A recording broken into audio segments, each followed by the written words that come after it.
Guys ये video खास तौर पे उन बच्चों के लिए है जिनका कोर्स अभी तक कंप्लीट नहीं हुआ है और उनका भी यही सपना है कि यार कोर्स मेरा टाइम पे कंप्लीट हो जाए, मेरे भी अच्छे मार्क्स आ जाएं, मैं भी सब कुछ कवर कर सकूं।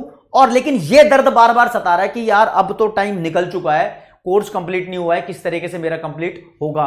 तो यार आपकी समस्या के समाधान के लिए मैं कुछ पॉइंट्स बताऊंगा, उनका ख्याल रखो, आपका कोर्स कंप्लीट होगा। और वो बच्चे भी इस वीडियो को देखें जिनको लगता है कि हां अभी तक कुछ समझ में नहीं आ रहा था, मेरा तो यार बिल्कुल ही चैप्टर गया काम से, मुझे फॉर्मूला नहीं आते, मुझे नहीं आता कोई डायग्राम, मुझे नहीं आती कोई भी थ्योरी, लेकिन मेरा कैसे कंप्लीट होगा। उनको भी कुछ पॉइंट्स बताऊंगा, वो प्लीज मेरे पॉइंट्स को ध्यान रखना। अगर इन बातों को आप फॉलो करोगे तो अच्छे नंबर स्कोर कर सकते हो।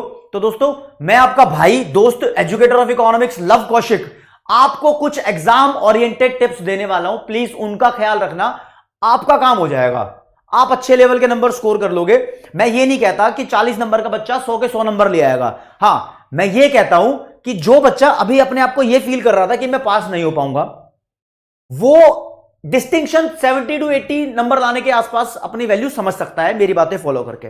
और जो बच्चा ये सोच रहा था कि हां 50-60 नंबर तो मेरे आ ही जाएंगे, वो बच्चा 80 to 90 प्लस पे पहुंच जाएगा अगर सारी बातों को फॉलो करेगा। तो सीरियस लेना इन बातों को, मतलब ऐसा नहीं कि देखो बहुत सारे यूट्यूबर्स, बहुत सारे दूसरे टीचर्स बहुत सारी बातें बताते हैं, और जनरली ये भी देखा गया है कि बहुत सारे स्टूडेंट्स है ना अलग अलग जगह जाकर अलग अलग टीचर्स की राय को सुनते हैं और फिर कंफ्यूज हो जाते हैं। तो यार ऐसा नहीं, किसी भी बंदे को देखो, किसी भी बंदे या टीचर की राय को मानो और एक ही बंदे को फॉलो करो, क्योंकि जो एक टीचर तुम्हें राय दे रहा है ना वो स्टेप बाय स्टेप अपनी राय को मॉडिफाई करता है, और आप उसकी राय को ही, उसके इंस्ट्रक्शंस को ही फॉलो करोगे तो कुछ अचीव करोगे।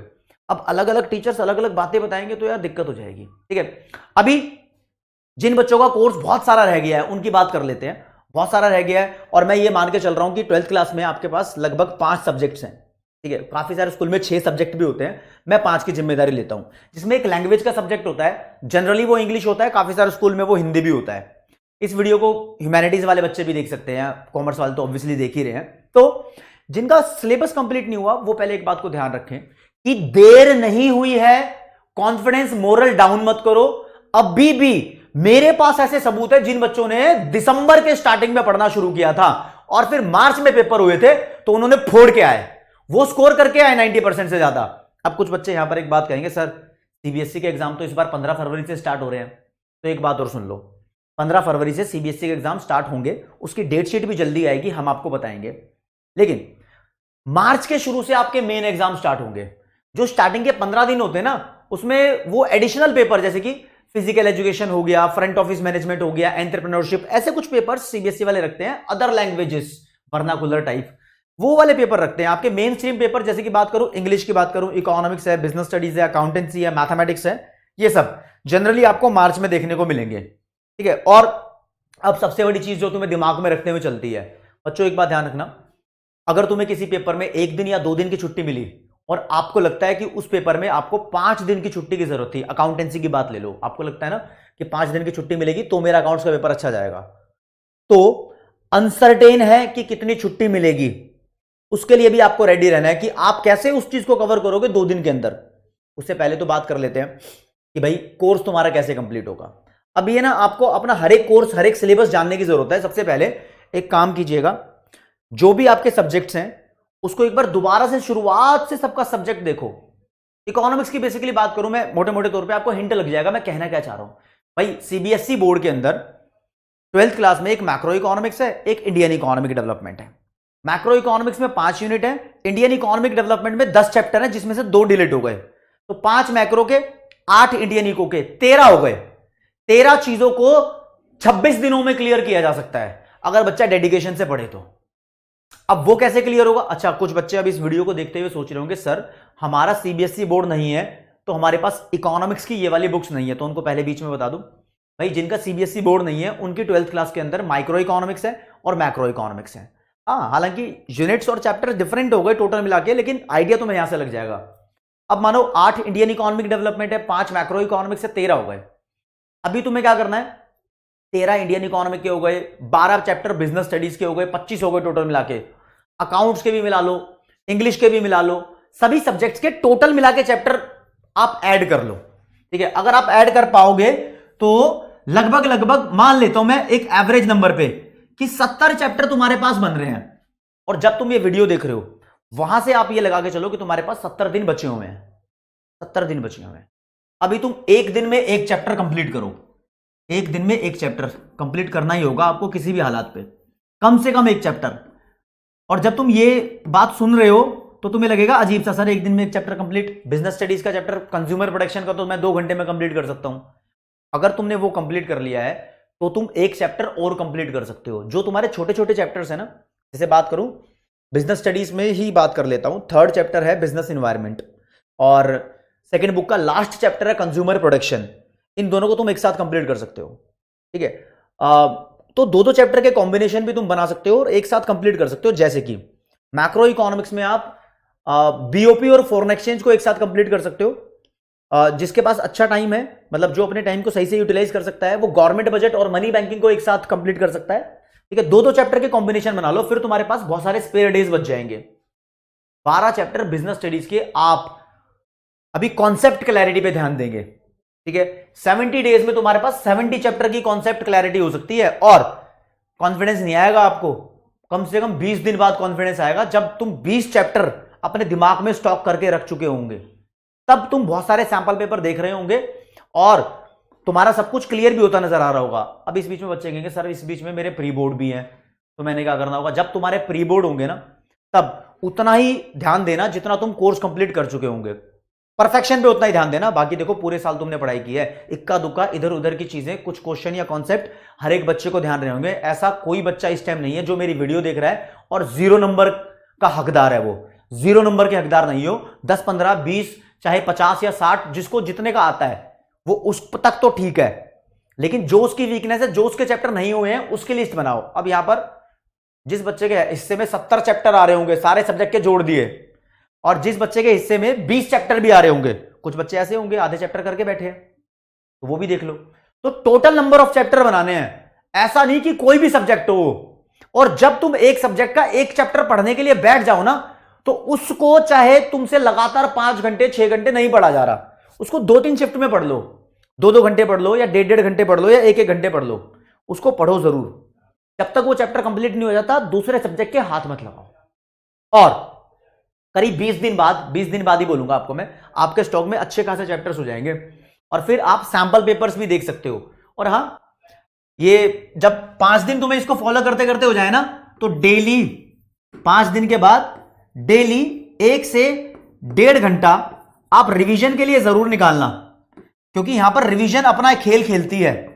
सबसे इंपॉर्टेंट खेल रिवीजन का होता है। अब बच्चे यहां पर क्या बोलने लगेंगे ना, तुम्हारे दिल में जो डाउट आ रहे होंगे, ये डाउट आ रहे होंगे कि सर हम लगातार पढ़ते रहेंगे तो हमें लंबे टाइम तक याद कैसे रहेगा? अरे वो हैंड टू हैंड रिवाइज भी करना है। 4-5 दिन के बाद आप रिवीजन का भी अपना टाइम मैनेज करना स्टार्ट कर दो, ठीक है। मतलब कि रात को सोने से पहले रिवीजन करना सबसे बेहतर रहता है। जब भी हर घर के अंदर अलग टाइम टेबल बनता है हर बच्चे का, तो किसी बच्चे का टाइम टेबल सेट करने वाला मैं नहीं हूं, कोई और कर रहा है, तो वो सटीक तरीके से टाइम टेबल सेट नहीं कर सकता। हर एक बच्चे का जो भी वीडियो देख रहा है, अपना टाइम टेबल आप खुद सेट करोगे। कभी किसी से मत बोलना कि सर टाइम टेबल बना के दो, ठीक है। एक आइडिया टाइम टेबल का हम दे सकते हैं। अब बहुत सारे बच्चे यहां पर कह रहे होंगे कि सर चलो ठीक है, 5 सब्जेक्ट के लगभग 70 के आसपास चैप्टर्स हो गए हैं, तो इसमें ना इंग्लिश को हल्के में लेंगे, ठीक है। इंग्लिश को तो तुम एक दिन में 3-4 चैप्टर की कहानियां भी कर सकते हो, ठीक है ना। लेकिन इंग्लिश में एसे राइटिंग है, लेटर्स है, वो सब चीज़ें भी इंपॉर्टेंट होती है, तो उसका फॉर्मेट वगैरह भी होता है। लेकिन बेसिकली एसे में आपका, मैं अगर बात करूं तो रिपोर्ट राइटिंग या आर्टिकल्स जैसी चीज़ों को, खैर इंग्लिश की मुझे समझ कम है, आप उसको बेटर तरीके से मैनेज करोगे। बाकी मुझे मेन सब्जेक्ट के बारे में, सबके बारे में पता है ना। तो चलो ठीक है, उसकी बात करते हैं। पॉइंट नंबर 1, आपने अपने सारे सब्जेक्ट के टोटल चैप्टर बनाने हैं। पॉइंट नंबर 2, आपने 4-5 दिन तक स्टॉक करने के बाद डेली रिवीजन सेशन निकालना है रात के टाइम पे। पॉइंट नंबर 3, 20 दिन तक जब तुम पढ़ लोगे, अच्छा दिमाग के अंदर स्टॉक ऑफ नॉलेज हो जाएगा, तो सैंपल पेपर भी ट्राई करने हैं। आपका डाउट अब यहां पर क्या आएगा, सर कौन सा सैंपल पेपर ट्राई करना है? अब भाई हर सब्जेक्ट का अलग सैंपल पेपर होता है।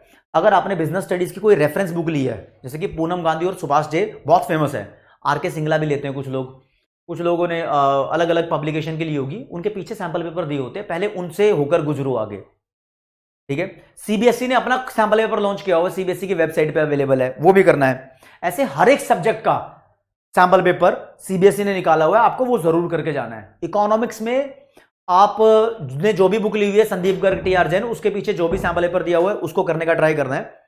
उसके बाद सीबीएसई का सैंपल पेपर जरूर करना है। और हाँ, जब ये सब कुछ हो जाए, जिन बच्चों ने ज्यादा कोर्स कर लिया वो यूलाइक का सैंपल पेपर ले सकते हो, मैंने देखा अच्छा है। और मैंने देखा कुछ और दूसरी कंपनी के हैं सैंपल पेपर्स, कुछ गलतियां ज्यादा हैं, तो गलतियां हर एक सैंपल पेपर में देखने को मिल रही हैं, यूलाइक में कम है। सैंपल पेपर का आप ये नहीं कह सकते कि आंसर पे भरोसा करो, उसमें क्वेश्चन की वैरायटी अच्छे लेवल की मिल जाती है, तो वहां आप जा सकते हो, कोई दिक्कत वाली बात नहीं है। ठीक है जी, ये हो गई आपकी क्लासिफिकेशन की किस तरीके से आप इन चीजों को कवर अप करने वाले हो। अब क्वेश्चन यहां उठता है, जो बच्चा बोलेगा, यानी आप ही बोलोगे, सर सबसे पहले कौन से सब्जेक्ट की प्रिपरेशन स्टार्ट करें, अकाउंट्स पढ़ें, इकोनॉमिक्स पढ़ें या बिजनेस स्टडीज पढ़ें? देखो, सबसे पहले आप वो चीज पढ़ो जिसके छोटे छोटे चैप्टर्स हैं, 4-5 दिन उस चीज को पढ़ो। बिजनेस स्टडीज और इकोनॉमिक्स के छोटे छोटे चैप्टर्स हैं, आपके जल्दी जल्दी कवर होंगे ना जो, तो आपके अंदर खुद ही कॉन्फिडेंस आएगा। और हाँ, ये जरूर करना कि अपना टाइम टेबल अपने दिमाग से सेट करना है कि पहले कौन सा चैप्टर पढ़ना है, बाद में कौन सा चैप्टर पढ़ना है, खुद क्लासिफिकेशन करनी है, क्योंकि हर बच्चे का दिमाग भी अलग है, सब अलग तरीके से सोच रहे हैं ना। अगर किसी बच्चे ने सोचा कि आज मैं मनी एंड बैंकिंग से शुरुआत करूंगा, मनी एंड बैंकिंग के साथ मैं गवर्नमेंट बजट भी कर सकता हूं, तो नेक्स्ट डे आप कोई प्रैक्टिकल चैप्टर उठा लेना, लाइक नेशनल इनकम उठा लेना, या फिर अकाउंट्स का कोई पार्टनरशिप उठा सकते हो। ऐसे करके उठाना कि एक दिन आपने पूरी थ्योरी करी है तो एक दिन कोई न्यूमेरिकल वाला चैप्टर होना चाहिए, चाहे किसी भी सब्जेक्ट से वो बिलोंग करता हो। इस बात का खास ख्याल रखना है। लगातार थ्योरी करते जाओगे तो दिमाग के ऊपर प्रेशर आने के चांस है, और फिर देखोगे कॉन्फिडेंस 1 दिन 2 दिन 5 दिन 10 दिन में नहीं आएगा। किसी किसी बच्चे को 2 हफ्ते में आ जाएगा, अगर वो बच्चा बहुत नीचे है तो 20 दिन में आ जाएगा। लिटरली कॉन्फिडेंस आ जाएगा, तुम रॉक कर दोगे पेपर में। प्री बोर्ड की वो बच्चे टेंशन मत लेना जो बहुत नीचे के स्टेज पर है, जिनका बिल्कुल भी कोर्स नहीं हुआ है। हाँ, जिनका कोर्स अच्छे लेवल पे हो चुका है, वो एक बात करना, प्री बोर्ड को वो पेपर मान के चलना कि जो तुम्हारा बोर्ड का पेपर है। जिन बच्चों का अच्छे लेवल पे कोर्स हो रखा है, तो वो सोचकर जाना कि प्री बोर्ड ही मेरा बोर्ड का पेपर है। वहां दूध का दूध पानी का पानी तुम्हें पता लग जाएगा कि किस लेवल पे तुम स्टैंड कर रहे हो। इस बात को ध्यान रखना। और भाई, कमेंट सेक्शन में तुम मुझे बता सकते हो कि इसके अलावा तुम्हारा कोई और दूसरा भी डाउट है, कि भाई सर ये डाउट बताओ, कि मुझे बताओ कि आंसर कैसे लिखते हैं, आप मुझे बताओ कि टाइम टेबल क्या फॉलो करना चाहिए। अब मैं तुम्हें टाइम टेबल के बारे में इसलिए नहीं बताता क्योंकि मैं पहले ही बता चुका हूं, सबका अलग सिस्टम है, तो टाइम टेबल का तो मैटर ही अलग है। कितने घंटे पढ़ना चाहिए ये मत पूछना, रेगुलर 5 घंटे नहीं पढ़ पाता तो मैं क्या करूं ये मत पूछना, क्योंकि 5 घंटे नहीं पढ़ पाते तो डॉक्टर ने थोड़ी बताया कि 5 घंटे लगातार ही पढ़ना है। आप गैप ले लेके पढ़ सकते हो, लेकिन फ्रीक्वेंसी ज्यादा रखना। जिन बच्चों की अच्छी खासी अटेंडेंस हो चुकी है स्कूल के अंदर, जिनको एडमिट कार्ड मिलने में कोई प्रॉब्लम नहीं होगी, वो कंफर्म भी कर सकते हैं स्कूल से, तो वो भाई सेल्फ स्टडी पे थोड़ा ज्यादा टाइम बिताओ। मतलब एकांत में रहकर जितना तुम्हें समय मिले। अगर घर में एकांत वाली जगह नहीं है तो आसपास देखो लाइब्रेरी हो सकती है। ऐसा नहीं है कि फिर लाइब्रेरी में तुम 5 किलोमीटर जाके दूर पढ़ रहे हो। घर वालों को परेशान मत करना। अगर घर के आसपास लाइब्रेरी तो ठीक है, नहीं तो घर में ही पढ़ो। घर में ही पढ़ना बहुत जरूरी है। और न्यूमेरिकल्स जब आप करते जाओ तो उसको करने की एक टेक्निक बताता हूं कि एग्जांपल्स और इलस्ट्रेशन होती है ना, जो सॉल्व्ड न्यूमेरिकल्स होते हैं, वो जरूर करना। पहले वो करने चाहिए, उसके बाद अनसॉल्व पे जाने चाहिए। काफी सारे बच्चों का दिमाग ये चलता है, यार अनसॉल्व नहीं आ रहा मुझे, अनसॉल्व वाला नहीं आ रहा। क्या गारंटी है कि अनसॉल्व वाला उठ के तुम्हारे पेपर में आएगा? एग्जाम्पल करने से कॉन्फिडेंस आता है। एग्जाम्पल करने से चीजें सामने दिखाई देती हैं, क्लियर हो जाती है। तो प्लीज एग्जाम्पल जरूर करना। तो ये मैं आपको बताना चाहता था कि क्लासिफिकेशन करनी है आपने, है ना, सब्जेक्ट चूज करना है और लाइन बाय लाइन ऐसे चलना है। अब बात करूंगा छुट्टियों की। अगर तुम्हें 5 छुट्टी चाहिए और आपको पेपर में 2 छुट्टी मिल रही है, तो भाई वो 3 दिन की छुट्टी एक्स्ट्रा जो तुम्हें चाहिए वो खुद निकालनी पड़ेगी तुम्हें। जो तुम्हारा रेगुलर टाइम टेबल चल रहा है ना, अगर अकाउंट्स में तुम्हें 5 छुट्टी चाहिए, पेपर में मिली है 2, तो 3 दिन लगातार अकाउंट्स पढ़ लो। जो काम पेपर में करना था वो पहले ही कर लो। पहले ही खुद की छुट्टी ले लो, क्योंकि सीबीएसई वाला या तुम्हारा पर्टिकुलर बोर्ड वाला तुम्हें छुट्टी देगा या नहीं देगा उसकी कोई गारंटी नहीं है। तुम्हें अपनी छुट्टी खुद बनानी होगी। इस कॉन्सेप्ट को दिमाग में रखना, क्योंकि लास्ट टाइम पे अगर ऐसा लगता है कि मेरे हाथ पैर कांप लेंगे, मेरे से नहीं होगा, कॉन्फिडेंस नहीं आएगा, तो वो प्रॉब्लम नहीं होगी बिल्कुल भी, अगर तुम पहले ही अपनी छुट्टियों को मैनेज कर लोगे तो। भाई कोई भी डाउट हो, दिक्कत परेशानी हो, कमेंट सेक्शन में बता देना, उसके लिए भी तुम्हारी समस्या का समाधान करूंगा। बहुत सारे बच्चों ने इस प्रॉब्लम के लिए बोला था और उम्मीद करता हूं कि आप अपनी प्रॉब्लम को सॉर्ट कर पाए हो इस वीडियो के थ्रू। नहीं भी कर पाए तो एक और बार तुम्हारे सामने आ जाऊंगा। तो आज के लिए इतना ही दोस्तों। जय हिंद, जय भारत, नमस्कार, धन्यवाद।